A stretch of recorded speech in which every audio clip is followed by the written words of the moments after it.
అంబేద్కర్ గారు కొలంబియా యూనివర్సిటీకి వెళ్ళినప్పుడు బైబిల్ స్టడీస్ అటెండ్ అయ్యేవారు.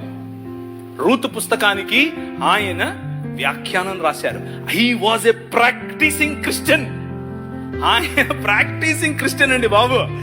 ఆయన ఒకరోజు 3 లక్షల మందితో కలిసి నేను బాప్తిజం తీసుకుంటాను అని చెప్పి ముందుకొచ్చి ఫోన్ మన మెథడిస్ట్ సంఘంలో ఉన్నటువంటి బిషప్ గారికి చెప్తే, బిషప్ గారు దానికి కావలసినటువంటి పనులన్నీ వసతులన్నీ ఏర్పాటు చేసుకునే క్రమంలో నెహ్రూ గారు ఫోన్ చేసి ఏంటండి మీరు ఇలా చేస్తున్నారంట, ఇలా చేస్తే మీకు ఈ పొలిటికల్ అపోజిషన్ ఎక్కువైపోద్దని చెప్పైతే మనోళ్ళు మాకొద్దండి, మీరు పొలిటికల్ కన్వర్షన్ అంట మాకొద్దు అని చెప్పి నెహ్రూ గారి ఒత్తిడికి లొంగారు. ఒక పక్క ఇంకొక ఆయనేమో గోసి కట్టుకుని నిరాహార దీక్షకి వెళ్ళాడు.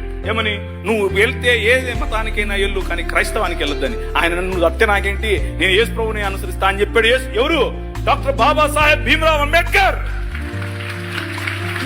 ఇది నేను కొత్తగా చెప్పేది కాదు, ఇది హిస్టరీ. This is history. ఆ జై భీమ్ వాళ్ళకి తెలీదు. చెప్పండి, వెళ్ళి ధైర్యంగా చెప్పండి.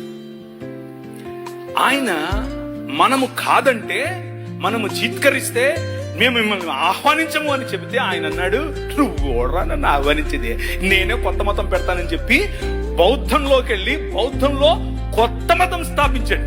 ఆ మతం ఏంటనుకుంటున్నారు? క్రైస్తవమే.